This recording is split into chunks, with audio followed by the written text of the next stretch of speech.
قالوا يا نوح قد جادلتنا فأكثرت جدالنا فأتنا بما تعدنا إن كنت من الصادقين قال إنما يأتيكم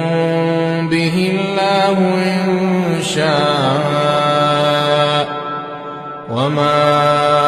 أنتم بمعجزين ولا ينفعكم نصحي